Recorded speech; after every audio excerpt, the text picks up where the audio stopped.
Halo semuanya, ketemu lagi bareng gua Poldo Napitupulu. Di video kali ini gua akan membahas sebuah kisah nyata yang menurut gua kisah ini sangat tragis, sangat sadis juga. Jadi buat kalian yang menonton video ini, gua infoin lagi sebelumnya bahwa video ini disarankan untuk kalian yang sudah cukup umur untuk mendengarkan cerita ini, karena cerita yang akan gua tampilkan di video ini adalah cerita yang cukup sadis, cukup mengerikan, dan ini merupakan sebuah kisah nyata yang terjadi di Jepang. Tapi sebelum ke videonya, jangan lupa untuk like dan subscribe videonya, dan jangan lupa juga untuk follow Instagram gua di @napitpoldo. Sebelum ke videonya, kita bumper dulu.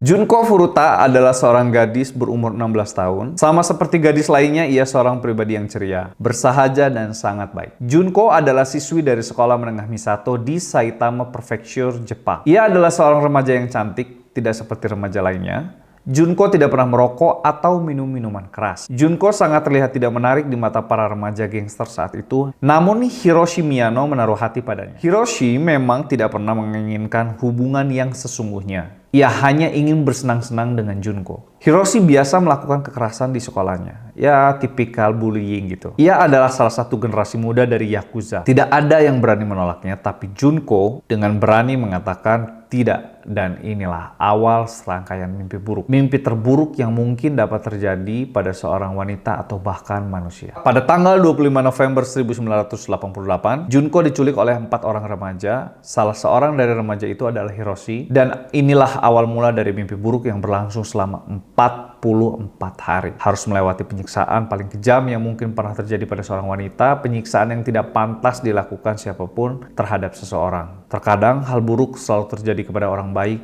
Junko salah satunya. Selama masa penculikan, Junko dipaksa menelpon orang tuanya dan mengatakan bahwa ia lari dari rumah lalu tinggal bersama temannya. Ia dipaksa memberitahu orang tuanya jika dia dalam keadaan baik-baik saja. Para penyekap Junko melakukan ini agar polisi tidak melakukan pencarian paksa menghilangnya Junko. Orang tua dari Nobuharu Minato, salah satu pemuda dari 4 penculik tadi, yang rumahnya digunakan untuk menyekap Junko, hanya datang beberapa kali dalam sebulan. Ketika orang tua Nobuharu datang, Junko dipaksa untuk mengaku sebagai pacar salah satu dari mereka. Walaupun orang tua Nobuharu menyadari bahwa Junko sepertinya diculik, mereka tidak bisa melakukan apa-apa. Mereka takut berhubungan dengan Hiroshi yang merupakan generasi dari Yakuza. Oke, ini berikutnya gue bakal masuk ke dalam cerita gimana proses Junko ini diculik selama masa penculikan. Jadi buat kalian yang mendengarkan video ini, gue kasih warning, ini hanya boleh didengar oleh orang yang cukup umur karena cerita ini cukup sadis, oke? Spoiler alert, tidak dianjurkan untuk anak-anak di bawah umur. Selama 44 hari masa penculikan, Junko dipaksa untuk bertahan menerima segala macam penyiksaan. Menahan segala penderitaan dan rasa sakit yang benar-benar tidak tertahan. Sampai akhirnya Junko dibunuh. Selama 44 hari, Junko dipaksa untuk telanjang bulat tanpa sehelai pakaian yang menempel di tubuhnya.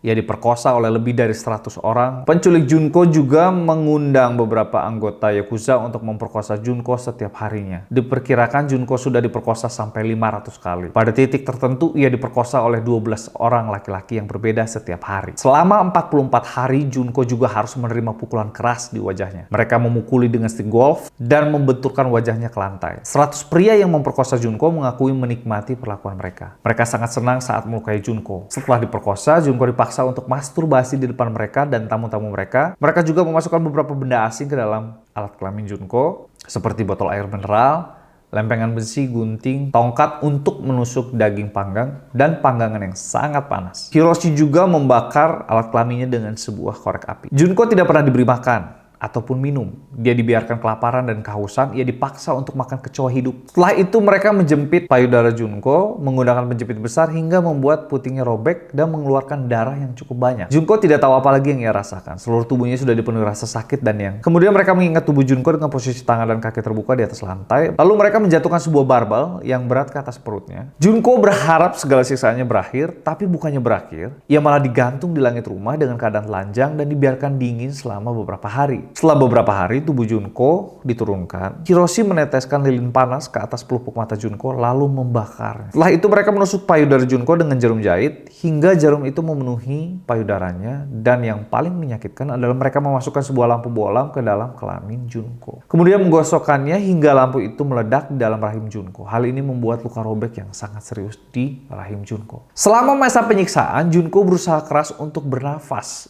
Ia mengalami kesulitan bernafas hingga hidungnya berdarah. Ia mengalami trauma. Begitupun organ tubuh Junko hingga tubuhnya menolak saat ia mencoba untuk makan dan minum. Junko terus-menerus muntah dan membuatnya mengalami dehidrasi yang ekstrim. Tidak cukup sampai di situ, itu juga membuat penyekapnya kembali menyiksanya dan melayangkan beberapa pukulan ke wajahnya yang sudah membiru bahkan menghitam karena mengotori karpet. Saat orang-orang yang menyandaranya sedang beristirahat minum-minum, Junko berusaha untuk menghubungi polisi. Tapi aksinya tertangkap dan membuatnya harus menerima hukuman atas percobaan pelarian diri dia. Mereka menyiramkan kaki Junko dengan bensin dan membakarnya, membuat seluruh kulit kakinya melepuh. Dengan kaki yang terbakar dan luka yang memenuhi tubuhnya, ia tidak bisa lagi berjalan, bahkan tangannya pun tidak dapat menggenggam apapun. Seluruh tulang di tubuhnya patah karena pukulan yang bertubi-tubi. Karena saat itu sedang musim dingin, Junko dipaksa untuk tidur di teras rumah dengan suhu dingin yang ekstrim. Dengan segala luka bakar dan pendarahan akibat benda-benda asing yang dimasukkan ke tubuhnya, Junko hanya bisa merangkak. Ia harus menghabiskan 1 jam untuk merangkak ke kamar mandi. Gendang telinga Junko pecah dan ukuran otaknya pun menyusut. Di hari ke-43, Junko sudah tidak tahan dengan rasa sakit yang ia rasakan di seluruh tubuhnya. Bahkan ia diminta dibunuh saja dan menyelesaikan seluruh rasa sakit di tubuhnya. Tapi para penculik tidak menyetujui keinginan Junko. Mereka pun tidak mau membunuh Junko, sebuah permintaan yang paling buruk yang pernah terucap dari mulut manusia. 4 Januari 1989, para penculik Junko mengajaknya bermain mahjong. Dan tanpa diduga, Junko memenangkan permainan. Tapi kemenangannya justru membawa malapetaka baginya. Para penculik Junko geram karena kemenangannya. Mereka memukulnya lagi dengan barbel besi dan membakar kaki, tangan, perut, dan wajahnya setelah menyiramnya dengan bensin. Ini sadis banget. Seluruh tubuh Junko sudah dipenuhi luka bakar, lebam, dan pendarahan yang sangat parah. Ia juga mengalami dehidrasi yang lebih hebat. Seluruh organ tubuhnya mengalami syok hingga akhirnya Junko meninggal keesokan harinya. Para penculik memasukkan tubuh Junko ke dalam sebuah drum besar lalu mengisinya dengan 55 galon semen. Setelah itu mereka membuang drum itu ke kota di Tokyo. Junko akhirnya harus menyerah. Ia meregang nyawa dengan tubuh yang hancur. Ia harus menyerah setelah dikepung dengan rasa sakit yang meremukan. Ia tidak punya pilihan. Ia mati di tangan manusia yang tidak terlihat seperti manusia. Seorang gadis 16 tahun yang mungkin masih mempunyai masa depan yang membentang. Ia harus rela meninggalkan semuanya, masa depannya, keluarga. Para cowok itu ditangkap dan disidang sebagai orang dewasa. Tapi karena Jepang menangani kejahatan yang dilakukan oleh pelaku yang masih di bawah umur, maka identitas mereka disembunyikan oleh persidangan. Akan tetapi seminggu kemudian, majalah mingguan bernama Sukan Bunshun menerbitkan nama mereka dengan menyatakan hak asasi tidak dibutuhkan oleh penjahat biadab. Mereka juga menerbitkan nama asli Furuta lengkap dengan detail kehidupan pribadinya dan menerbitkannya besar-besaran di media. Kamisaku dituntut sebagai pemimpin para cowok itu. Menurut persidangan, keempat cowok itu dinyatakan bersalah, tapi hanya dihukum 8 tahun. Seharusnya hukuman mati tuh, dengan cara paling menyakitkan dengan tuntutan membuat luka fisik yang menyebabkan kematian, yang seharusnya mereka dituntut di dalam tuntutan pembunuhan. Orang tua salah satu dari mereka menjual rumah mereka dengan harga maksimum 50 juta yen atau 5 miliar rupiah, dan membayarnya sebagai kompensasi untuk keluarga Furuta. Penderitaan Furuta tidak sebanding dengan harga berapapun. Orang tua Junko Furuta terkejut dengan kalimat yang diterima dari pembunuh anak perempuannya dan bergabung dengan grup masyarakat melawan orang tua cowok, yang salah satu pembunuhnya juga, yang rumahnya dijadikan tempat untuk menyekap. Ketika beberapa masalah timbul dari bukti, semen dan rambut yang didapat dari tubuh itu tidak cocok dengan para cowok yang ditangkap. Pengacara yang menangani lembaga masyarakat memutuskan untuk tidak membantu mereka lagi karena merasa nggak ada bukti lagi dan tidak ada kasus atau dakwaan. Ini nggak tahu pengacara disogok apa enggak. Ada spekulasi bahwa bukti yang mereka dapat itu didapat dari orang tidak teridentifikasi yang memperkosa atau memukuli Furuta. Satu hal yang mengganggu dari kisah nyata ini adalah bahwa para pembunuh Furuta sekarang masih bebas. Di bulan Agustus 1999, setelah membuat Junko Furuta melalui berbagai penderitaan, mereka telah bebas. Tapi di bulan Juli 2004, Jo Kamisaku kembali ditangkap karena mencelakai seorang kenalannya.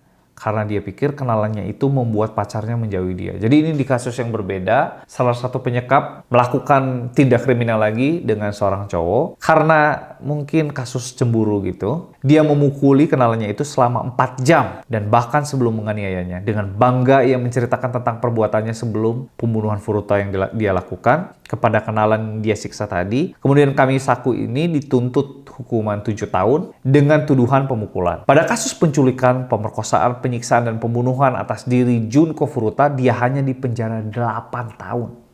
Tapi untuk kasus pemukulan dipenjara selama 7 tahun. Ini keadilan yang cukup mengerikan ya. Jadi itu ceritanya. Buat kalian yang udah dengar ceritanya, gue meyakini bahwa ini cerita yang cukup sadis banget. Paling segitu dulu videonya. Jangan lupa untuk like, komen kalau kalian suka sama videonya dan kalian punya cerita-cerita yang mau gue bahas di video selanjutnya. Jangan lupa juga untuk subscribe dan jangan lupa juga untuk follow Instagram gue di @napitpoldo. Share video ini kalau bermanfaat. Sampai ketemu di video berikutnya. Dah.